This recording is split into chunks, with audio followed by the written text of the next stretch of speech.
यहाँ पर मैं लेके आया हूँ क्लास 12th फिजिक्स का जो पेपर है, मैंने अपलोड भी किया था फिजिक्स का पेपर। दिन आपका बहुत ज़्यादा डिमांड आया था कि सर ये 2024 का जो आपने पेपर लेकर आए हैं वायरल वाला, इसका आपको क्या करना है, सोल्यूशन प्रोवाइड करवा देना है।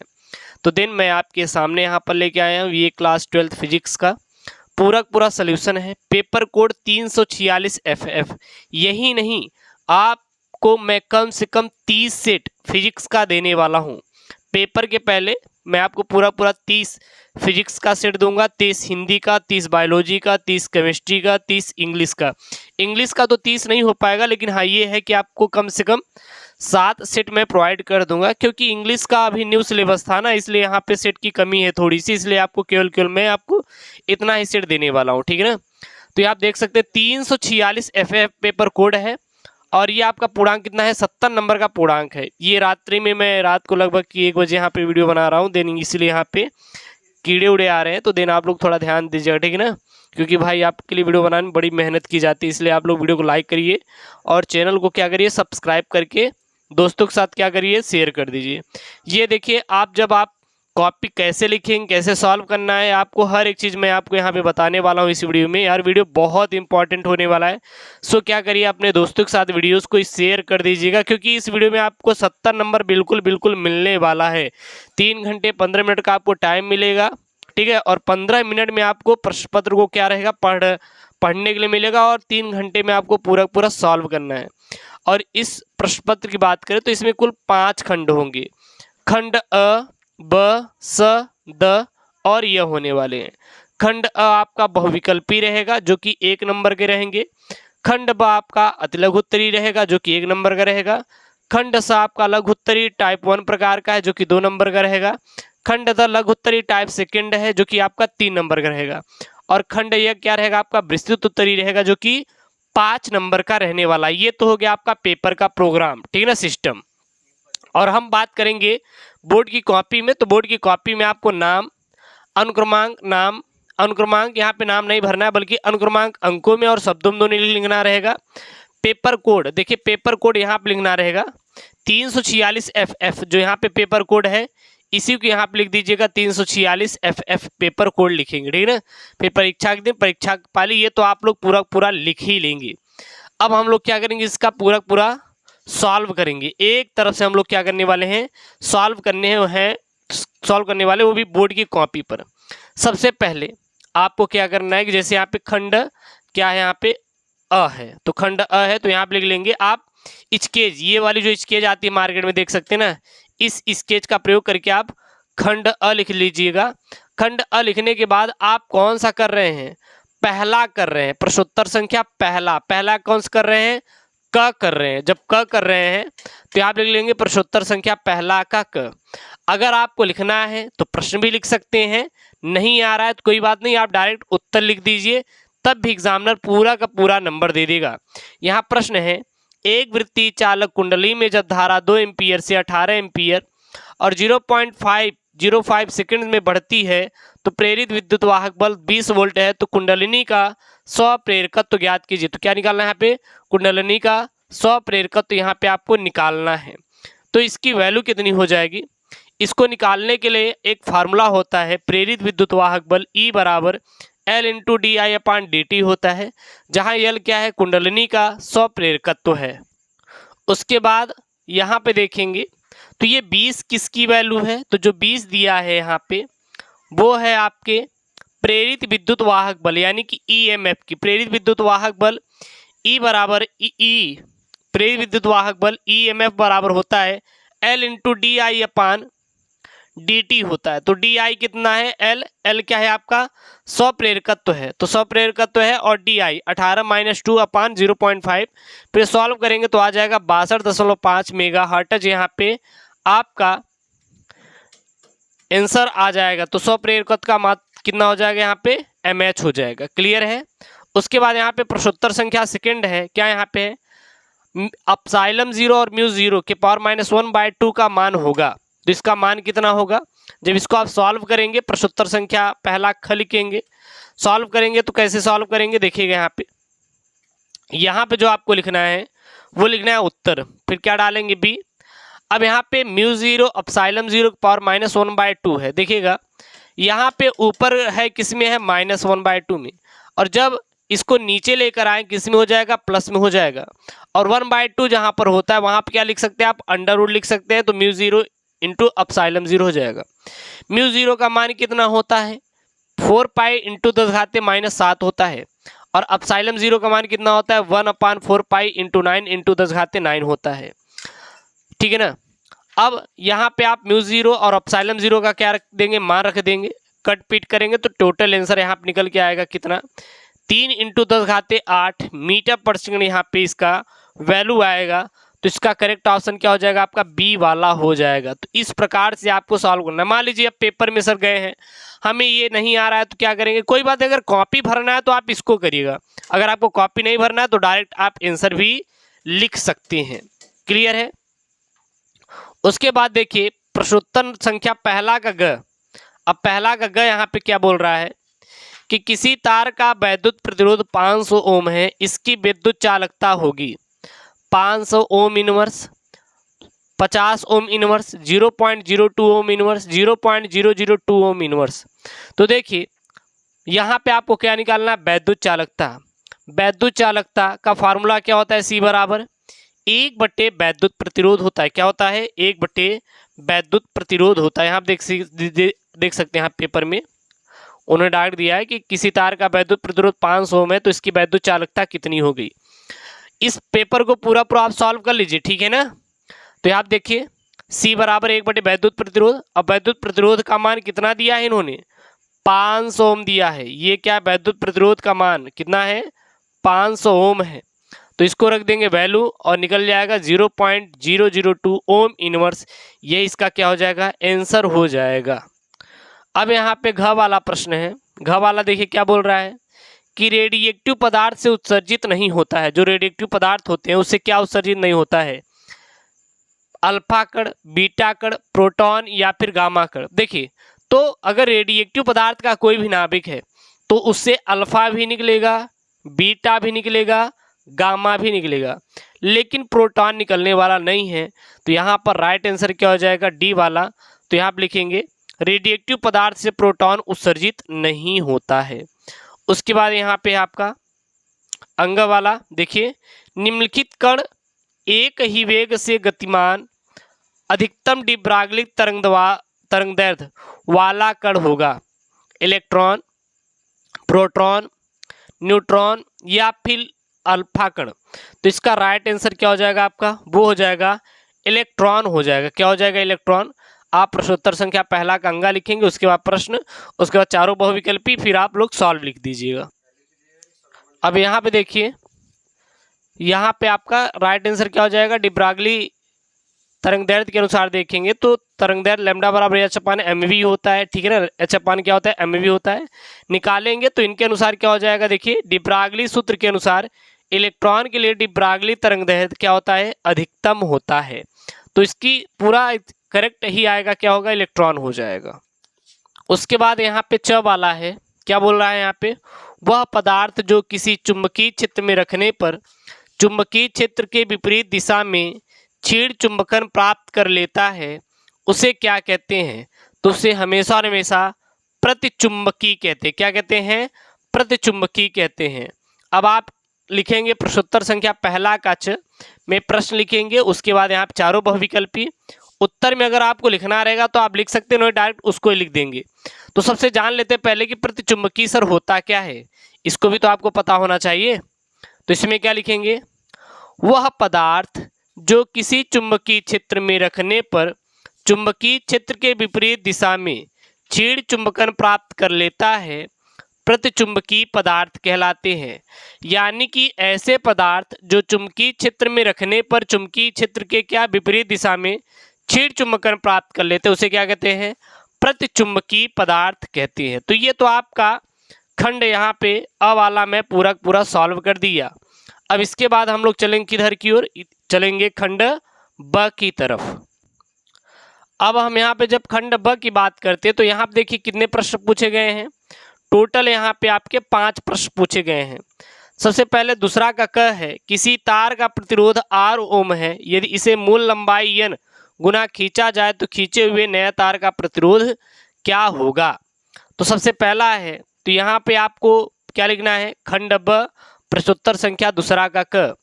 प्रश्न उतार देंगे फिर उत्तर लिखेंगे। क्या लिखेंगे, प्रश्नानुसार किसी तार की मूल लंबाई L तथा अनुप्रस्थ काट का क्षेत्रफल A है तो प्रतिरोध R इंटू रो, प्रतिरोध बराबर क्या हो जाएगा, प्रतिरोध R बराबर rho into L upon A हो जाएगा।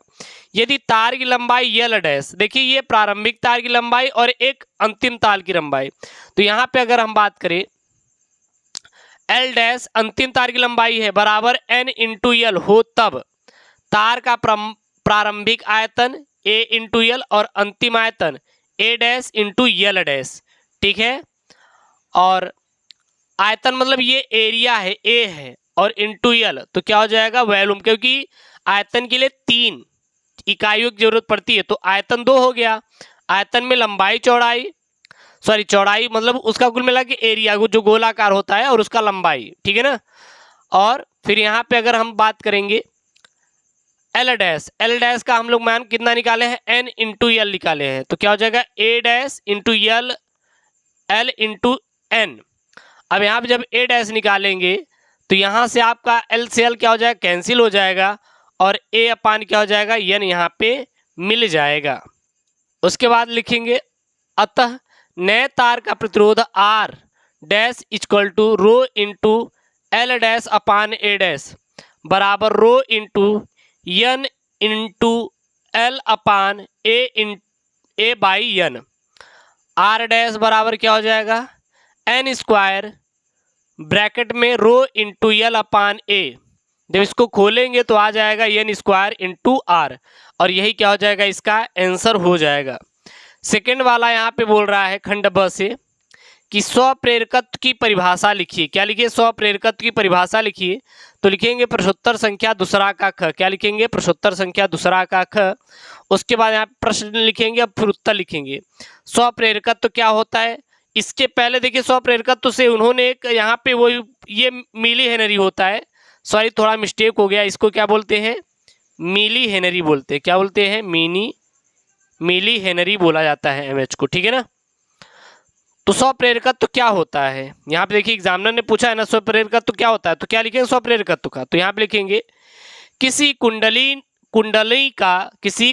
का स्वप्रेरण गुणांक अथवा स्वप्रेरकत्व उस प्रेरित विद्युतवाहक बल के संख्यात्मक मान के बराबर होता है जो कि उस कुंडलिनी में धारा परिवर्तन की दर एकांक होने पर उत्पन्न होता है। इसका मात्रक हेनरी होता है। इसका मात्रक क्या होता है, हेनरी होता है। अर्थात E यानी कि EMF विद्युतवाहक बल बराबर -L इंटू DI अपान DT, ये धारा में परिवर्तन और ये क्या है आपका समय में परिवर्तन को हम लोग क्या कहते हैं, स्वप्रेरकत्व कहते हैं। अगला वाला यहाँ पे प्रश्न है, निर्वात में एक आवर्त वैद्युत चुंबकीय तरंग के चुंबकीय क्षेत्र वाले भाग का आयाम B0 यानी B0 यहाँ पे बराबर 510 नैनो टेस्ला है, तो तरंग के विद्युत क्षेत्र वाले भाग का आयाम क्या होगा। चलिए देखते हैं इसको। यहाँ पर आप लिखेंगे प्रश्नोत्तर संख्या दूसरा का ग। क्या लिखेंगे, प्रश्नोत्तर संख्या दूसरा का ग। यहाँ दूसरा ग है ना निर्वात वाला, तो इसको आप सॉल्व करेंगे। प्रश्न उतारना होगा उतार सकते हैं, एग्जामिनर आपको पूरा नंबर देगा, काटेगा नहीं, टेंशन मत लीजिएगा। यहाँ पे करेंगे, दिया है B0 की वैल्यू कितना दिया है, B0 यानी कि आयाम वाला, तो यहाँ 510 नैनो टेस्ला, ठीक ना। अगर हम इसमें नैनो है, इसको हमें टेस्ला में परिवर्तन करना रहेगा, तो एक नैनो टेस्ला में कितना टेस्ला, 10⁻⁻9 टेस्ला होता है। तो यहाँ 510 इंटू 10⁻⁻9 टेस्ला का क्या कर देंगे, गुणा कर देंगे, तो कितना आ जाएगा, 510 इंटू 10⁻⁹ टेस्ला हो जाएगा। निर्वात में प्रकाश की चाल C बराबर E0 अपान B0 होता है। क्या होता है, E0 अपान B0, ठीक है ना। अर्थात इसको कह सकते हैं, बहुत बच्चे यहाँ पे E0 पढ़ देते हैं, लेकिन आप अगर पढ़ना हो तो B0 और E0 भी पढ़ सकते हैं, कोई इशू बिल्कुल भी नहीं है। जहाँ B0 क्या है, निर्वात में एक आवर्त वैद्युत चुंबकीय तरंग के चुंबकीय क्षेत्र का क्या है, आयाम है। क्या है, आयाम है।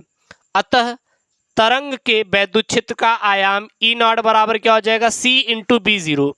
प्रकाश की चाल कितनी होती है, सब बच्चों को याद रहता है। मान लीजिए प्रकाश की चाल का आपको नहीं याद है कि सर इसकी वैल्यू कितनी होती है, तो कोई बात नहीं, आप जब अपने पेपर को खोलेंगे तो बोर्ड की तरफ से पीछे दिया रहेगा सी बराबर 3 इंटू 10⁸ मीटर पर सेकेंड दिया है ना।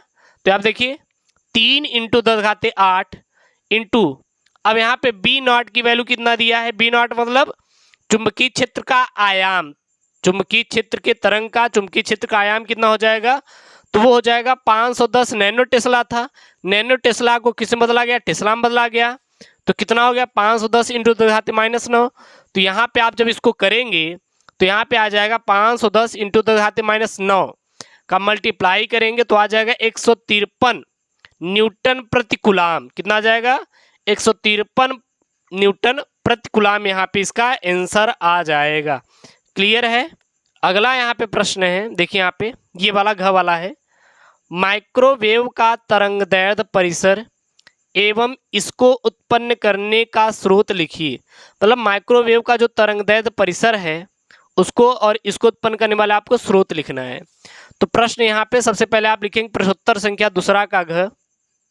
तो यहाँ पे इसका उत्तर क्या लिखेंगे, सबसे पहले माइक्रोवेव तरंगों के तरंगदैर्घ्य का परिसर 30 सेंटीमीटर अर्थात 1 गीगाहर्ट्ज से 1 mm अर्थात 300 गीगाहर्ट्ज के बीच होता है। जो माइक्रोवेव तरंगे होती हैं उनका तरंगदैर्घ्य परिसर यानी परिसर रेंज होता है, इनके तरंगदैर्घ्य का जो रेंज कितना होता है 30 सेंटीमीटर से 1 mm के बीच होता है, अर्थात 1 गीगाहर्ट्ज से 300 गीगाहर्ट्ज के बीच होता है। माइक्रोवेव विद्युत चुम्बकीय तरंग का एक क्या है, रूप होती है। यह क्या होती है, एक प्रकार का रूप होती हैं। अगले स्टार पॉइंट में देखिए यहाँ पे है, अल्फा उच्च शक्ति वाले माइक्रोवेव उत्पन्न करने के लिए कम आवृत्ति के निर्वात ट्यूबों का उपयोग करते हैं। इन ट्यूब से विभिन्न सिद्धांतों पर काम करते हैं। इनमें मैग्नेट्रॉन, इलेक्ट्रॉन और गायरोट्रॉन आदि शामिल होता है। इसमें क्या क्या होता है, मैग्नेट्रॉन होता है, मैग्नेट्रॉन शामिल होता है और यहाँ पे इलेक्ट्रॉन और गायरोट्रॉन आदि शामिल होते हैं। जबकि निम्न शक्ति वाले माइक्रोवेव उत्पन्न करने के लिए कम से कम आवृत्ति पर सुरंग डायोड, गन डायोड और इम्पैक्ट डायोड यानी कि बेंच टॉप उपकरण, कार्ड लेव चिप फॉर्मेट उपलब्ध होते हैं। क्लियर है। यहाँ लास्ट पॉइंट में क्या आप लिख सकते हैं, सभी गर्म वस्तुएं अपने तापमान के आधार पर निम्न स्तर के माइक्रोवेव का उत्सर्जन करती हैं। बस इतना आप पॉइंट लिख देंगे, एग्जामिनर आपको पूरा नंबर देगा, टेंशन मत लीजिएगा। उसके बाद यहाँ पे अंगा वाला प्रश्न है, डेविसन तथा जर्मन के प्रयोग से निष्कर्ष प्राप्त होते हैं, यानी कि जो डेविसन और जर्मन का प्रयोग होता है इसके पश्चात क्या निष्कर्ष प्राप्त होते हैं। तो देखिए यहाँ पे डालेंगे आप प्रश्नोत्तर संख्या दूसरा का अंगा। अब प्रश्न लिखेंगे, डेविसन तथा जर्मन के प्रयोग से क्या निष्कर्ष प्राप्त होते हैं, यह आपका प्रश्न लिखेंगे। उत्तर में क्या लिखेंगे, डेविसन तथा जर्मन के प्रयोग से निष्कर्ष निकलता है कि इलेक्ट्रॉन की तरंग रूपी प्रकृति है। जो इलेक्ट्रॉन होते हैं क्या होते हैं, यह एक तरंग रूपी प्रकृति होती है, यानी कि जो इलेक्ट्रॉन की प्रकृति होती है यह कैसी होती है, तरंग की तरह होती है, अर्थात इलेक्ट्रॉन तरंग प्रकृति में उपस्थित होते हैं। अतः डेविसन जर्मन प्रयोग द्वारा इलेक्ट्रॉन का तरंग प्रकृति सिद्ध होता है, यानी कि डेविसन और जर्मन ने ही बताया कि जो इलेक्ट्रॉन होता है यह तरंग के समान गति करता है। अगर कोई आपसे बोले कि ठीक है सर, इलेक्ट्रॉन का जो तरंग प्रकृति है किसने दिया था, डेविसन और जर्मन ने दिया था। तो ये जो मैं आपको पढ़ा रहा हूँ ना, ये आपके बोर्ड के लिए बहुत ही इम्पॉर्टेंट है और यहाँ से यार प्रश्न बिल्कुल एकदम स्मूथली फंसेंगे आपके पेपर में।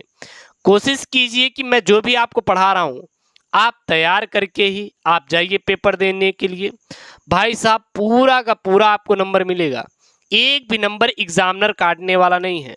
मैं कोशिश करूँगा कि डेली 6 AM पर, कितना, सुबह में 6 AM पर एक आपके पास पेपर मैं उपलब्ध करवाऊं और वो पेपर आपके लिए हो ताकि आप अपने बोर्ड एग्जाम की बेहतरीन तैयारी कर पाएं। उसके बाद यहाँ पे है एक लास्ट वाला, यहाँ पे च वाला है, एक रेडिएक्टिव पदार्थ की सक्रियता 25 दिनों में घटकर 1/8 रह जाती है। पदार्थ की अर्ध आयु काल की क्या करना है, यहाँ पे गणना करना है। क्या करना है, गणना करना है। तो लिखेंगे प्रश्नोत्तर संख्या दूसरा का च। सबसे पहले यहाँ पे प्रश्न है, प्रश्न को आप उतार देंगे, एग्जामिनर एक को नंबर नहीं काटेगा, परेशान मत होइए, ऐसे लिखना है, सेम टू सेम कॉपी, बहुत ज्यादा आपको नहीं बनाना। जैसे मैं आपको यहाँ पे बता रहा हूँ इसी प्रकार से आप हूबहू कॉपी लिख दीजिएगा, एग्जामिनर पूरा का पूरा नंबर देगा। उत्तर लिखेंगे, रेडिएक्टिव पदार्थ की मात्रा ज्ञात करने के लिए सूत्र क्या होता है, n बराबर n0 इंटू 1/2 होल के पावर n, होल के पावर n। अब देखिए यहाँ पे आप अगर हमें n0 है, इसको करेंगे तो n के नीचे क्या चला जाएगा, n0, और कितना हो जाएगा 1/2 होल के पावर n। अब देखिएगा यहाँ पे n की वैल्यू निकालनी है, कितनी निकालनी है, n की वैल्यू, तो 1, n की वैल्यू कितना दिया, देखिए दिनों में घटकर 1/8 रह जाती है, तो यहाँ पे लिख देंगे n/n0 कितना हो जाएगा 1/8 बराबर 1/2 के पावर n।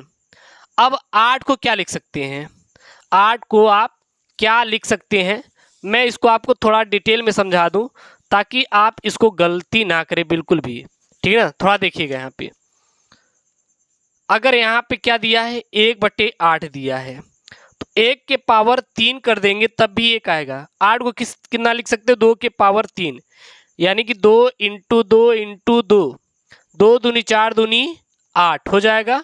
इसके घाते 1, इसके घाते 1, इसके घाते 1। जब आधार आधार समान होती तो घाते आपस में जुड़ जाती हैं, तो क्या हो जाएगा 2 के घाते 3 हो जाएगा, और 2 के घाते 3 कितना हो जाएगा 8 के यहाँ पे आपके बराबर हो जाएगा। तो यहाँ पे हो जाएगा 1 के घाते 3 बटे 2 के घाते 3। क्या हम इसको ऐसे लिख सकते हैं, जब 1 के घाते 3 2 के घाते 3, तो पूरे के घाते कितना लिख सकते हैं, ऐसे लिख सकते हैं। तो यहाँ देखिए लिख दिए ना, 1/2 के घाते 3 बराबर 1/2 घाते n। जब यहाँ पे आधार आधार समान है तो घाते घाते आपस में क्या हो जाएंगी, बराबर हो जाएंगी। तब यहाँ पे n का वैल्यू कितना आ जाएगा, 3 आ जाएगा। तब लगा समय t, अब t ज्ञात करने के लिए जो फार्मूला होता है n इंटू टी हाफ होता है। t की वैल्यू लगा समय कितना दिया है, लगा समय अगर आए यहाँ पे आप देखेंगे तो ये दिया है 25 दिन, कितना दिया है 25 दिन दिया है, तो लिख देंगे यहाँ पे 25 बराबर n की वैल्यू अभी कितना निकाले हैं, 3 निकाले हैं, टी हाफ हमें चाहिए ही, तो यहाँ पे 3 गुणा में है, किस में चला जाएगा, भाग में चला जाएगा, तो टी हाफ बराबर आ जाएगा 25/3 दिन, और यही क्या हो जाएगा, इसका आंसर हो जाएगा। तो ये आपका खंड स और ब दोनों कंप्लीट हो गए यहाँ पे। अब हम लोग चलते हैं यहाँ पे खंड अ हुआ है और खंड द ब यहाँ पे हो गया। अब चलते हैं यहाँ पे खंड स की तरफ हम लोग चलते हैं। यहाँ पे एक प्रश्न दिया है, क्या दिया है, क वाला, यहाँ पे 5400 एंगस्ट्रॉम तरंगदैर्घ्य का विकिरण एक धातु पर गिरता है जिसका कार्यफलन 1.9 इलेक्ट्रॉन वोल्ट है। उत्सर्जित इलेक्ट्रॉन की गतिज ऊर्जा, उसका निरोधी विभव ज्ञात कीजिए। निरोधी विभव यहाँ पे आपको क्या करना है, ज्ञात करना है। तो सबसे पहले आप लिखेंगे खंड स, प्रश्नोत्तर संख्या तीसरा का क, और प्रश्न उतार देंगे, प्रश्न उतार देंगे। उसके बाद उत्तर में सर कैसे करेंगे, जब आप उत्तर की बारी आए ना तो आप कैसे करेंगे, लिखेंगे उत्तर, क्या लिखेंगे, उत्तर लिखेंगे, फिर लिखेंगे प्रश्नानुसार, क्या लिखेंगे, प्रश्नानुसार। धातु का कार्यफलन कितना दिया है, धातु का कार्यफलन 1.9 इलेक्ट्रॉन वोल्ट दिया है, ईवी दिया है, 1.9 इलेक्ट्रॉन वोल्ट यानी कि ईवी दिया है। और आपतित विकिरण की तरंगदैर्घ्य, देखिए तरंगदैर्घ्य यानी कि लेमडा कितना दिया है, 5400 एंगस्ट्रॉम, कितना दिया है, 5400 एंगस्ट्रॉम दिया हुआ है।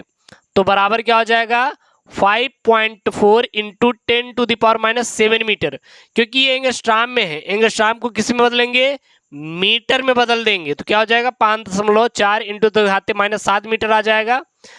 तब इलेक्ट्रॉन की गतिज ऊर्जा ई के, क्योंकि यही निकालना है, इलेक्ट्रॉन की गतिज ऊर्जा और उसका निरोधी विभव हमें ज्ञात करना है। तब उत्सर्जित इलेक्ट्रॉन की गतिज ऊर्जा ई के बराबर क्या फार्मूला होता है, H into V minus W होता है। ई के बराबर H इंटू वी बराबर क्या लिख सकते हैं, C/λ लिख देंगे माइनस डब्ल्यू। अब ई बराबर क्या हो जाएगा, H की वैल्यू कितनी होती है, 6.6 इंटू 10⁻⁻34 होती है, ठीक है ना। लेमडा का मान 5.4 इंटू 10⁻⁷ होता है, क्या होता है, -7 होता है। अब देखिए H की वैल्यू सर कहाँ से लेकर आए, यहाँ से देखिए 6.63 इंटू 10⁻⁴ जूल आपके पेपर के पिछवा में दिया रहेगा।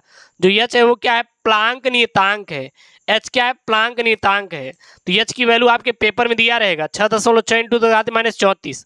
लेमडा की वैल्यू यहाँ आप निकाले हैं ना, तरंगदैर्ध्य 5.4 इंटू 10⁻⁷ मीटर, तो 5.4 इंटू 10⁻⁷ बटे 1.6 इंटू 10⁻⁹, और यहाँ पे आपका C की वैल्यू कितनी होती है, प्रकाश की चाल 3 इंटू 10⁸ और माइनस डब्ल्यू की वैल्यू कितनी यहाँ पे है 1.9 रख देंगे। अब इसको सॉल्व करेंगे तो E का जो वैल्यू आएगी 0.40 इलेक्ट्रॉन वोल्ट आएगा, और यही इसका क्या हो जाएगा, आंसर हो जाएगा। क्लियर है, ये वाला आपको क्लियर नहीं, एक बार आप कमेंट करके बता दीजिएगा। तो ये कब वाला इसका आंसर हो जाएगा एग्जैक्ट। मैं आपको पूरा पेपर सॉल्व कराऊंगा इसी तरीके से, इतना मैं आपको पेपर सॉल्व करा दूंगा कि आपका 70 नंबर बिल्कुल पक्का होगा फिजिक्स में। वो चाहे फिजिक्स की बात करें, चाहे हिंदी की बात करें, चाहे बायोलॉजी की बात करें, चाहे केमिस्ट्री की बात करें, हर मैं आपके पास पेपर दूंगा, और वही आप तैयार करके जाना और फोड़ कर आना यार पूरा नंबर। बाकी गारंटी मेरी है, टेंशन मत लेना, ठीक है।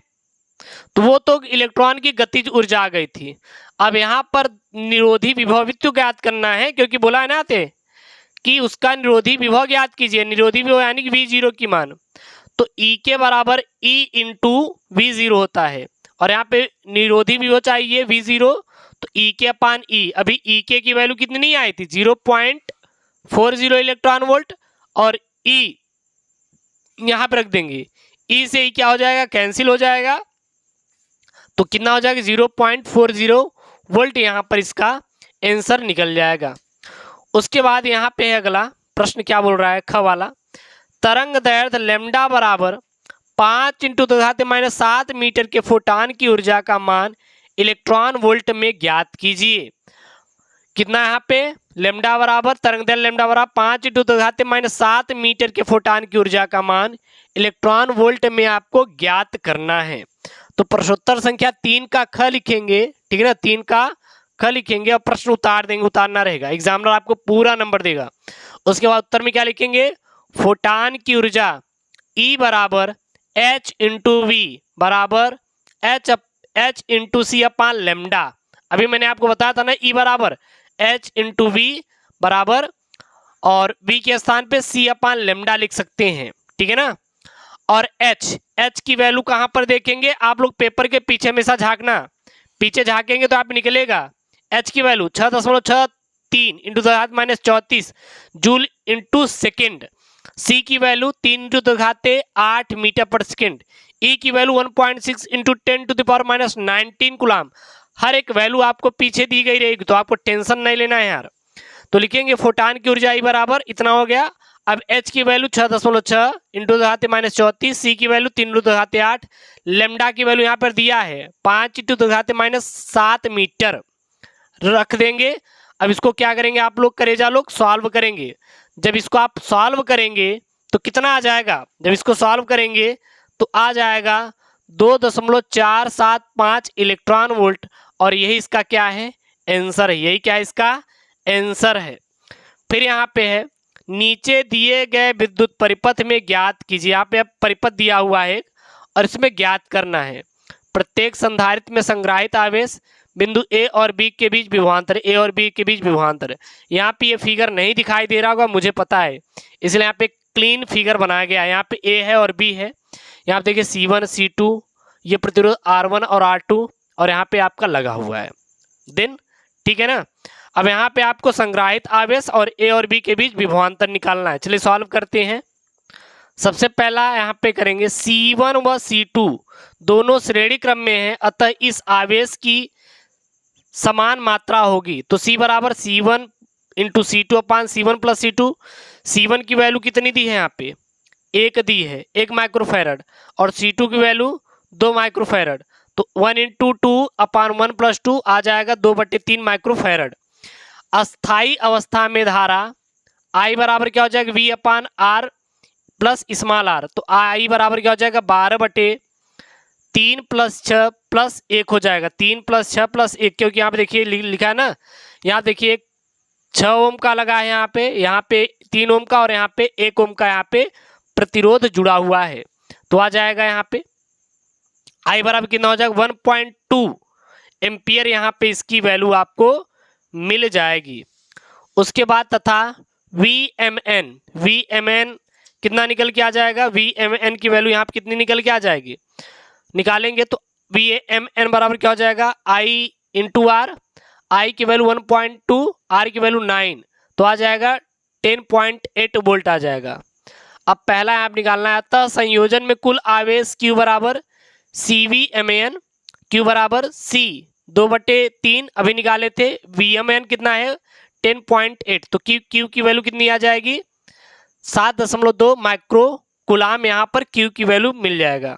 फिर दूसरा वाला निकाल लेंगे यहाँ पे आंसर, तब VA बराबर Q अपान C1, और Q की वैल्यू 7.2 रख देंगे। C1 की वैल्यू कितनी दी है, यहाँ पे C1 की वैल्यू यहाँ पे 1 दी है, C1 की वैल्यू 1 दी है ना, तो आ जाएगा 7.2 वोल्ट। तो VB बराबर ये तो VA का आ गया यहाँ, और यहाँ पे क्या आ जाएगा VB का, तो R1 I की वैल्यू 1.2, R1 कितना दिया यहाँ पे 3 ओम दिया है, तो 3 बराबर कितना हो जाएगा 3.6।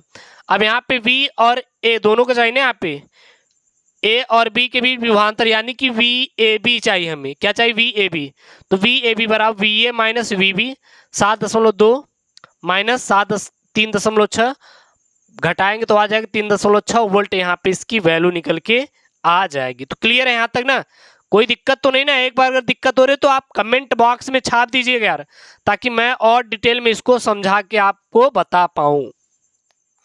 उसके बाद खंड स का देखिए घ वाला प्रश्न है, पोलराइडो का समतल ध्रुवित प्रकाश की जांच आप कैसे कीजिएगा उसको बताइए, अथवा में आप बताइए किसी दूरदर्शी की विभेदन क्षमता किस प्रकार बढ़ाई जा सकती है। इसकी विभेदन सीमा के लिए सूत्र आपको क्या करना है, लिखना है। बहुत ही इंपॉर्टेंट वाला है ये बहुत इंपॉर्टेंट वाला है। मान लीजिए वो नहीं आ रहा तो आप ये कर सकते हैं, किसी दूरदर्शी की विभेदन क्षमता किस प्रकार बढ़ाई जा सकती है, विभेदन क्षमता बढ़ाने के लिए सूत्र लिखिए। तो आप यहाँ पे लिखेंगे प्रश्नोत्तर नंबर 3 का घ। आप जो भी कर रहे हैं 2 ऑप्शन दिए, कोई एक, तो यहाँ पे हम लोग सॉल्व कर रहे हैं ये वाला, किसी दूरदर्शी की विभेदन क्षमता का। तो यहाँ पे लिखेंगे 2 वस्तुओं के बीच की वह न्यूनतम दूरी जबकि वस्तुएं किसी पारदर्शी द्वारा अलग अलग स्पष्ट दिखाई दे सकें, उस उपकरण का विभेदन सीमा कहलाती है।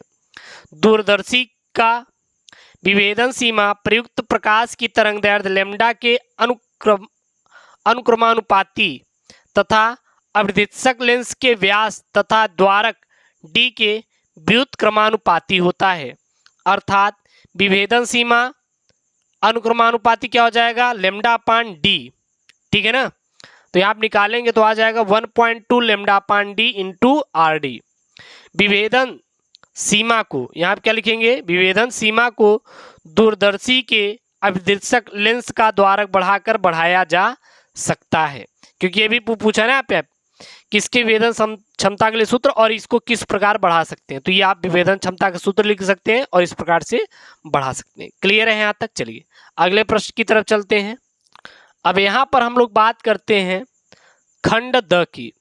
खंड द में चौथा का पहला प्रश्न है, नॉट गेट का प्रतीक नॉट गेट का प्रतीक और बुनियन व्यंजक तथा इसकी सातत्यता समीकरण दीजिए।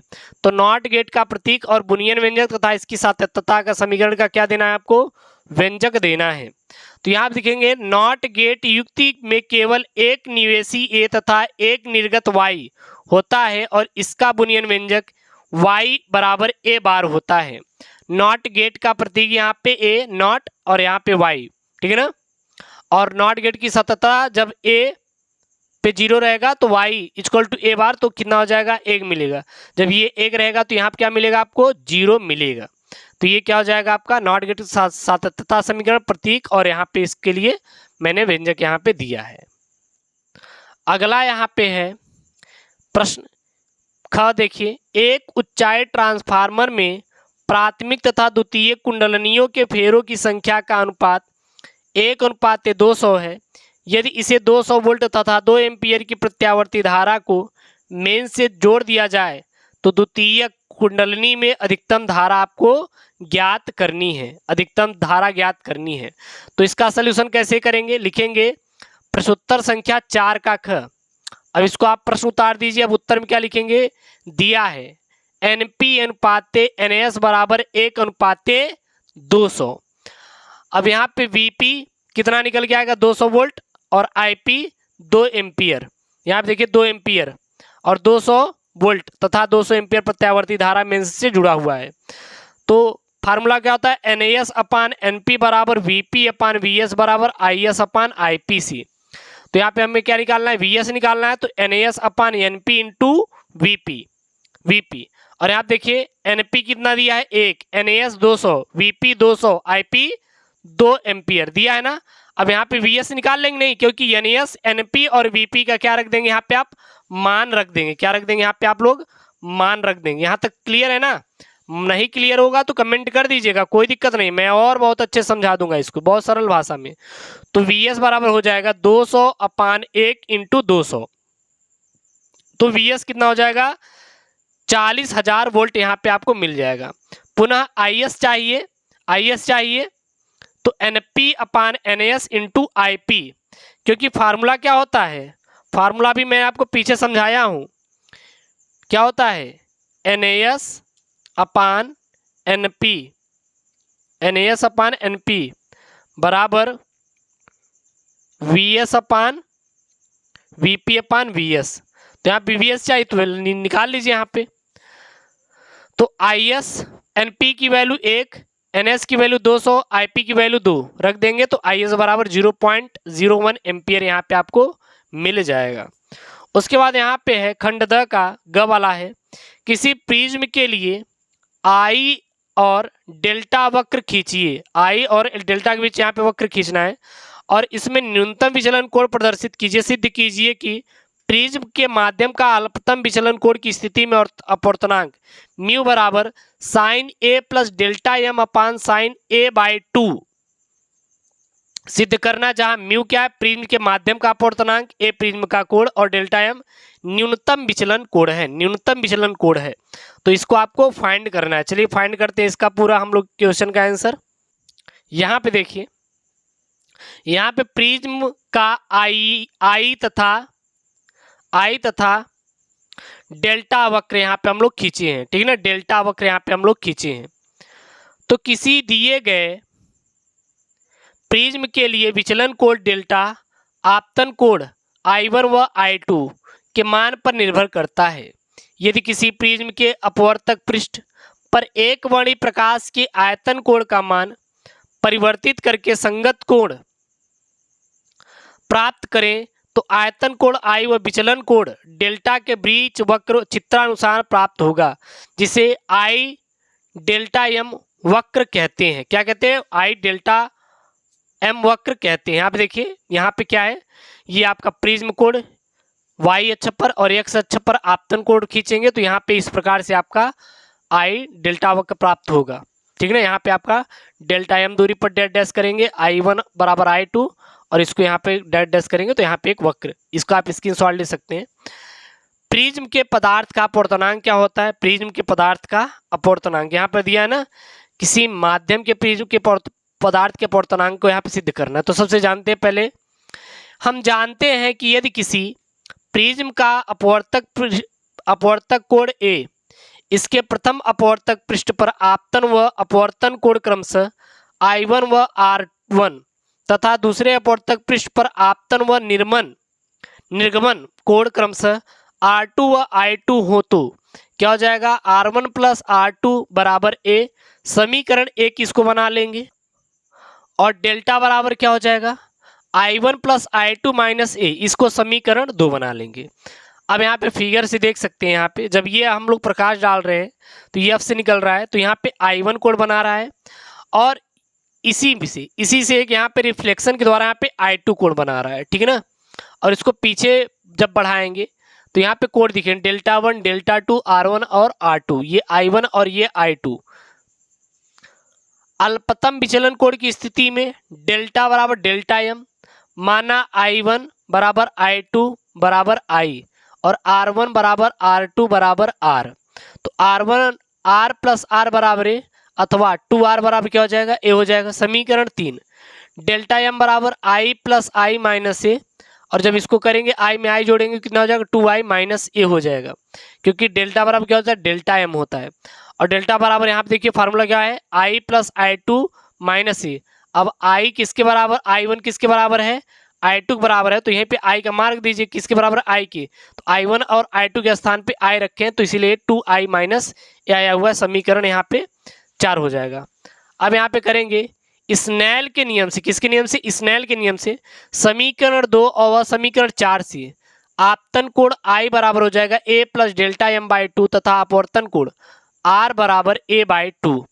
अतः प्रिज्म के पदार्थ का अपवर्तनांक म्यू बराबर sine I upon sine R बराबर sine A plus delta M by 2 upon sine A by 2। और ये हमें क्या निकालना था, सूत्र निकालना था, और यहाँ पे आपके पास ये क्वेश्चन का आंसर आ गया। उसके बाद देखिए खंड द का आया, यहाँ पे अगला प्रश्न है घ वाला। क्या प्रश्न बोल रहा है भाई साहब, देख लीजिए। रेडिएक्टिव विघटन संबंधित रदरफोर्ड तथा सोडी के नियम लिखिए और सिद्ध कीजिए कि n बराबर n नॉट e के पावर माइनस लेमडा अपान लेमडा इंटू टी, जहाँ संकेतों के सामान्य अर्थ हैं, ठीक है ना, यही आपको यहाँ पे करना है।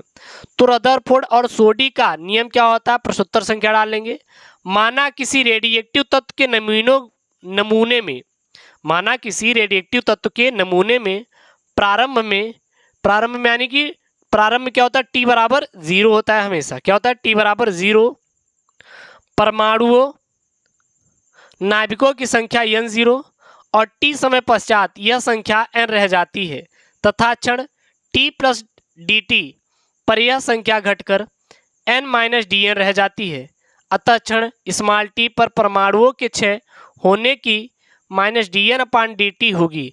रदरफोर्ड व सोडी के नियम अनुसार क्या हो जाएगा, माइनस dn अपान dt अनुक्रमानुपाती n। तो यहाँ पे जब अनुक्रमानुपाती हटेगा तो यहाँ पे एक लेमडा मिलेगा यहाँ पे, ठीक है, कांस्टेंट। तो dn अपान dt बराबर माइनस लेमडा इंटू n।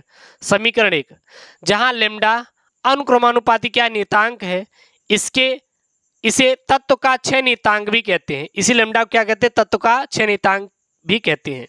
दिए गए तत्व के लिए लेमडा नियत रहता है, परंतु भिन्न भिन्न तत्वों के लिए इसका मान भिन्न भिन्न होता है। अब यहाँ पे हम लोग क्या करेंगे, दोनों तरफ समाकलन कर देंगे। क्या करेंगे, एक समाकलन। तो समाकलन 1 upon n into D N बराबर माइनस समाकलन लेमडा इंटू डी टी। ये समीकरण 1 से लिए हैं। देखिए समीकरण 1 के दोनों पक्षों क्या कर देंगे, हम लोग समाकलन कर देंगे। जब दोनों पक्षों का समाकलन कर देंगे तो यहाँ पे एक मान मिलेगा, क्या मिलेगा, log e n बराबर minus lambda into T plus C क्या है, समाकलन constant 1 upon n into D N का जो निकल के आएगा वो कितना आ जाएगा, log e इंटू एन, ठीक है ना। जहां सी समाकलन नियतांक है, सी का मान ज्ञात करने के लिए समीकरण 2 में t 0 पर और n बराबर n 0 प्रतिस्थापित करने पर तो कितना आ जाएगा, c बराबर, यहाँ पे इसको इधर करेंगे, इसको इधर कर देंगे तो c बराबर आ जाएगा log e n 0 का मान समीकरण किस में रख देंगे, 2 में रख देंगे, इसमें रख दीजिए। तो यहाँ पे आपका निकल के आ जाएगा n बराबर n0 e n बराबर n0 या बोलिए या फिर e n नॉट बोलिए, e की power minus lambda into T. ये क्या हो जाएगा आपका समीकरण 3 हो जाएगा। और यही क्या आपको ज्ञात भी करना था, देखिए ना, ये तो ज्ञात करना था यहाँ पे, बस हो गया, क्लियर है। उसके बाद देखिए अंगा वाला प्रश्न क्या बोल रहा है यहाँ पे, किरचॉफ के विद्युत संबंधित नियमों की सहायता से संतुलन अवस्था में हीटस्टोन सेतु के लिए सूत्र P/Q बराबर R/S प्राप्त कीजिए, जहां PQRS चारों भुजाओं के क्या हैं, प्रतिरोध हैं। तो हीटस्टोन सेतु यहाँ पे ज्ञात करना बहुत ही इंपॉर्टेंट यहाँ पे है। चलिए यहाँ पे आप लोग प्रश्नोत्तर संख्या 4 का अंगा लिखेंगे और यहाँ पे लिखेंगे उत्तर। हीटस्टोन सेतु में प्रतिरोध PQRS तथा PQR तथा S का श्रेणी क्रम में जोड़कर एक चतुर्भुज बनाया जाता है। चतुर्भुज ABCD की भुजाओं में जोड़े गए प्रतिरोधों को इस प्रकार समायोजित किया जाता है कि कुंजियों K1 प्लस K1 व K2 को बंद करने पर धारामापी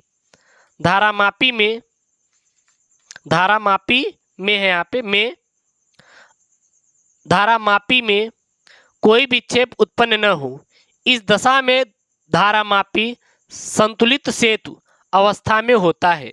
जब कुंजी K1 को दबाकर धारा I प्रवाहित की जाती है या फिर की जाता है, तो यहाँ पे की जाती है, तो संधि A पर यह दो भागों में I1 व I2 में क्या हो जाती है, विभक्त हो जाती है। यहाँ पे देख सकते हैं, यहाँ पे एक बनाया गया है बकायदे अच्छे से फिगर। इस प्रकार से आप फिगर बनाइए, ये कुंजी हो जाएगा, ये प्रतिरोध हो जाएंगे R P Q S, और ये धारा I1 I2 I3 I4, ये I1 I और ये I, ठीक है ना। एक यहाँ पे कुंजी लगा हुआ है। बंद पास ABCD में ABDA में ABDA, अब ABDA कहाँ पे देखिए,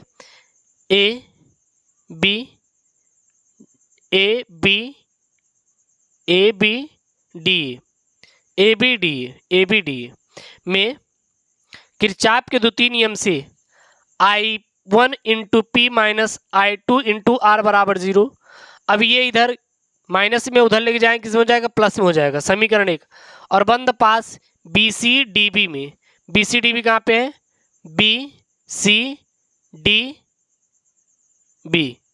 BC और DB में I1 into Q minus I2 into S। अब ये इधर माइनस में उधर ले जाएंगे, किस में हो जाएगा, प्लस में हो जाएगा। फिर आप जब समीकरण 1 और समीकरण 2 को क्या करेंगे, रिलेट करेंगे, तो P/Q बराबर R/S निकल जाएगा। फिर यहाँ पे प्रश्नोत्तर संख्या 5 का क है, यहाँ पे देखिए प्रश्नोत्तर संख्या 5 का क्या है, वैद्युत अनुनाद किसे कहते हैं, श्रेणी अनुनादी परिपथ की सहायता से अनुनादी आवृत्ति के लिए व्यंजक प्राप्त कीजिए, ठीक है ना। लेकिन इन्होंने क्या किया, यहाँ पे फॉर्मूला ज्ञात किया है, जस्ट सेकंड, थोड़ा सा वो लिखने में मिस्टेक हो गया था, कोई बात नहीं। यहाँ पे लिखा गया वैद्युत अनुनाद वाला, यहाँ पे ख कर लीजिएगा, ठीक है ना। किसे कहते हैं, आवृत्ति के लिए व्यंजक प्राप्त कीजिए। तो सबसे पहले बताइए वैद्युत अनुनाद क्या होता है, किसे कहते हैं। जब किसी LCR परिपथ में मुख्य धारा आरोपित वोल्टेज की कला में होता है, अर्थात प्रेरण प्रतिघात X1 XL, क्या है यहाँ पे XL धारतीय प्रतिघात XC के बराबर है, तो इसे वैद्युत अनुनाद कहते हैं। क्या कहते हैं, इसे वैद्युत अनुनाद कहा जाता है। तथा इस परिपथ को क्या कहते हैं, वैद्युत अनुनादी परिपथ कहते हैं। श्रेणी अनुनादी परिपथ की सहायता से अनुनादी आवृत्ति जो बोला था प्राप्त करने के लिए, तो श्रेणी अनुनादी परिपथ का वह परिपथ है जिसमें आरोपित वोल्टेज आवृत्ति परिपथ की स्वाभाविक आवृत्ति के बराबर होता है। माना किसी प्रत्यावर्ती धारा परिपथ में प्रेरकत्व L, धारिता C तथा प्रतिरोध R श्रेणी क्रम में जुड़े हैं, तब परिपथ की प्रतिबाधा कितना हो जाएगा, Z बराबर √R square plus XL minus XC का होल स्क्वायर बराबर √R स्क्वायर। इसको क्या लिख सकते हैं, WL, और इसको W1/WC का होल स्क्वायर। अनुनादी स्थिति में XL जो है वो XC के क्या होता है, बराबर होता है, अर्थात WL बराबर 1/WC। क्या हो जाएगा WC। तो यहाँ पे हो जाएगा W² बराबर 1/LC हो जाएगा। तो W बराबर क्या हो जाएगा, यहाँ स्क्वायर है, दोनों पक्षों को वर्गमूल लेंगे तो क्या हो जाएगा 1/√LC हो जाएगा। तो ये बराबर क्या निकल जाएगा, क्योंकि W बराबर होता है 2πf होता है। तो यहाँ पे इसकी जब वैल्यू रखें 2πf तो f बराबर हो जाएगा 1/2π इंटू LC हो जाएगा। उसके बाद यहाँ पे आपका ग वाला है, यहाँ पे ख कर लीजिए, ग नहीं करेंगे बल्कि ख कर लेंगे। एक प्रत्यावर्ती धारा परिपथ विभवांतर का वर्ग माध्य मूल 10√2 वोल्ट है, तो ज्ञात कीजिए विभवांतर का शिखर मान, पूरे चक्र के विभवांतर का औसत मान। ठीक है ना। तो यहाँ पे इसका आप लोग क्वेश्चन लिख देंगे। अब इसका क्या करेंगे, हम लोग आंसर करेंगे। लिखेंगे दिया गया है एक प्रत्यावर्ती धारा में परिपथ VRMS बराबर 10√2 वोल्ट है, विभवांतर का शिखर मान V0 बराबर क्या हो जाएगा VRMS √2। अब यहाँ पे निकलेगा VRMS का मान 100√2, VRMS का मान दिया है और √2 निकालेंगे तो कितना हो जाएगा 200 वोल्ट हो जाएगा। और पूरे चक्र के विभवांतर का औसत मान मतलब V एवरेज निकालना है, औसत मान विभवांतर औसत मान यहाँ पे निकालना है। तो 2V0/π होता है। 2V0 का मान कितना मिला है यहाँ पे 200 रख देंगे और पाई का मान 3.14 निकल के आ जाएगा 127.4 वोल्ट यहाँ पे आपको निकल कर मिल जाएगा। उसके बाद 5 का घ है। घ यहाँ पे बोल रहा है हाइगेंस की द्वितीयक तरंगिकाओं का सिद्धांत लिखिए और इसके आधार पर प्रकाश के परावर्तन की व्याख्या कीजिए। तो हाइगेंस के द्वितीयक तरंगिकाओं का सिद्धांत क्या होता है, बहुत ही मोस्ट इंपॉर्टेंट वाला ये सवाल है और आपको ये पता होना चाहिए क्योंकि बहुत इंपॉर्टेंट है आपके पेपर के लिए। अब यहाँ पे देखिए लिखेंगे हाइगेंस का द्वितीयक तरंगिकाओं का सिद्धांत होता क्या है। इस सिद्धांत के अनुसार प्रकाश तरंग प्रकृति होती है, यानी जो प्रकाश होती है प्रकाश की प्रकृति कैसी होती है, तरंग के समान होती है तथा तरंगों का संचरण तरंगाग्रवत द्वितीयक तरंगिकाओं के रूप में होता है। इस सिद्धांत द्वारा प्रकाश के परावर्तन, अपवर्तन, व्यतिकरण तथा विवर्तन को समझाया जा सकता है। तरंग सिद्धांत से प्रकाश वैद्युत प्रभाव की व्याख्या नहीं की जा सकती। इस सिद्धांत में प्रकाश का अनुदैर्ध्य तरंग माना जाता है, जिसके कारण प्रकाश के ध्रुवण की व्याख्या नहीं की जा सकती। अब हाइगेंस सिद्धांत के अनुसार किसी तरंगाग्र का प्रत्येक बिंदु द्वितीयक तरंगों का स्रोत होता है जो मुड़कर कुछ समय पश्चात तरंगाग्र बनाते हैं। इस प्रकार प्राथमिक तरंगाग्र द्वितीयक तरंगाग्रों का क्या करते हैं, निर्माण करते हैं। अब यहाँ पे हम लोग करेंगे परावर्तन के नियम की व्याख्या। तो माना MM' एक परावर्तक पृष्ठ है जिस पर समतल तरंगाग्र AB क्या है AB इस प्रकार तिरछा आपतित होता है कि तरंग संचरण की किरण परावर्तक पृष्ठ बिंदु A पर अभिलंब से I आपतन कोण बनाता है। माना तरंगाग्र की चाल V है, तरंगाग्र के बिंदु B को परावर्तक पृष्ठ के बिंदु A तक पहुंचने में T समय लगता है। जैसे जैसे तरंगाग्र AB आगे बढ़ता है वह परावर्तक के बिंदुओं A तथा A' के बीच बिंदुओं से टकराता जाता है। अतः हाइगेंस के द्वितीयक तरंगिकाओं के सिद्धांत के अनुसार A' के बीच सभी बिंदु द्वितीयक तरंगिकाओं के स्रोत बन जाते हैं। यहाँ पे आप इसका फिगर दे सकते हैं, ठीक है ना। इसको आप इस प्रकार से फिगर बना सकते हैं। इस प्रकार सबसे पहले बिंदु A से द्वितीयक तरंगिकाएं चलती हैं जो T समय में AB' बराबर VT दूरी तय करती हैं। ठीक इतने समय T में तरंगाग्र का बिंदु B दूसरी BA' चलकर A' से टकराता है। अतः AB' बराबर VT बराबर BA'।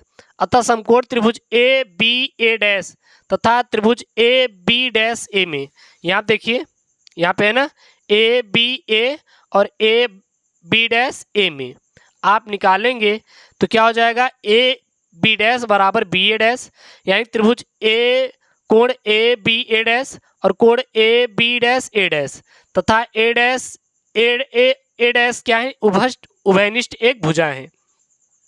इस प्रकार दोनों त्रिभुज ABA बी ए डैश व ए बी डैश ए सर्वांग सम है, इसलिए इसके कोण आई बराबर क्या हो जाएंगे, कोण आर के क्या हो जाएंगे, एक दूसरे के बराबर हो जाएंगे।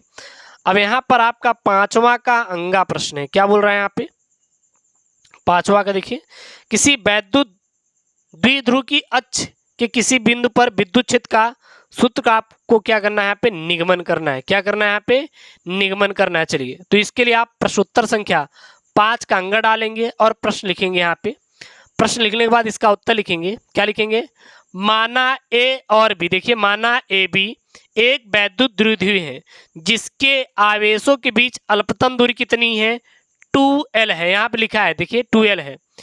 द्विध्रुव के केंद्र O से अच्छी स्थिति पर दूरी R एक बिंदु P स्थित है। यहाँ देखिए इसकी अच्छी दूरी बिंदु O से एक P R, यहाँ पे R पर एक P स्थित है, जिस पर वैद्युत क्षेत्र की तीव्रता ज्ञात करनी है। और इसी पे क्या करने, वैद्युत क्षेत्र की तीव्रता। तो माना प्लस Q आवेश के कारण P पर वैद्युत क्षेत्र की तीव्रता का मान E1 तथा माइनस Q आवेश के कारण बिंदु P पर वैद्युत क्षेत्र की तीव्रता का मान E2 हो तो कितना हो जाएगा, E1 बराबर 1/4 पाई एप्सिलॉन 0 इंटू Q अपान R माइनस L का होल स्क्वायर। अब यहाँ पे E1 का हो जाएगा, अब क्या हो जाएगा E2 का, तो E2 में क्या हो जाएगा 1/4 पाई एप्सिलॉन 0 इंटू Q अपान R प्लस L का होल स्क्वायर। अतः परिणामी तीव्रता E बराबर E1 माइनस E2। बी से P की तरफ हम लोग चल रहे हैं। कहाँ से, देखिए यहाँ पे B से P की ओर, B से P की ओर जा रहे हैं, B से P की ओर चल रहे हैं, ठीक है ना। तो E बराबर क्या हो जाएगा, अब इन दोनों में देखिए इसको जब माइनस करेंगे तो इन दोनों में ये समान है, तो बाहर आ जाएगा, इसमें से ये माइनस हो जाएगा, इसमें से ये माइनस क्यू बाहर हो जाएंगे, ये इसमें से माइनस हो जाएगा। जब माइनस हो जाएगा और इसका क्या ले लेंगे, एलसीएम ले लेंगे। क्या ले लेंगे, एलसीएम ले लेंगे। ले लिए एलसीएम यहाँ पे, तो यहाँ पर हो जाएगा E बराबर Q अपान 4 पाई एप्सिलॉन 0 क्वेश्चन में 4 पाई L अपान R square minus L square का होल स्क्वायर। और L is very very very very less than R, तब L स्क्वायर के पदों को छोड़ने पर, क्योंकि L जो है R से बहुत छोटा है, इसलिए L को हम लोग क्या करेंगे, छोड़ देंगे। तो आ जाएगा वेक्टर E बराबर 1/4 pi epsilon 0 into 2 vector P अपान R क्यूब, और यही क्या हो जाएगा, इसका आंसर हो जाएगा। अब हम लोग खंड द की तरफ चलते हैं, जो कि आपके बड़े बड़े वाले प्रश्न हैं और बहुत इंपॉर्टेंट वाले। देन ये वीडियो बहुत लंबी हो जाएगी, इसलिए आप इसका एक बार स्क्रीनशॉट ले लीजिए, ठीक है ना। देखिए छठा का ये अथवा, ये सब अथवा वाले हैं, आप लोग इसका स्क्रीनशॉट ले लीजिए, ठीक है ना, और आप लोग कर लीजिए। देखिए प्रश्न नंबर 6 का यहाँ पे ले लीजिए स्क्रीनशॉट, ये है, फिर ये है इसका। आप लोग इसको आप खुद से कर लेंगे तो सही रहेगा, कोशिश करिएगा इसको आप खुद से करने का, क्योंकि बड़ा वाला है। अगर आप कहेंगे तो इसका हम लोग नेक्स्ट पार्ट में पूरा इंक्लूड कर देंगे।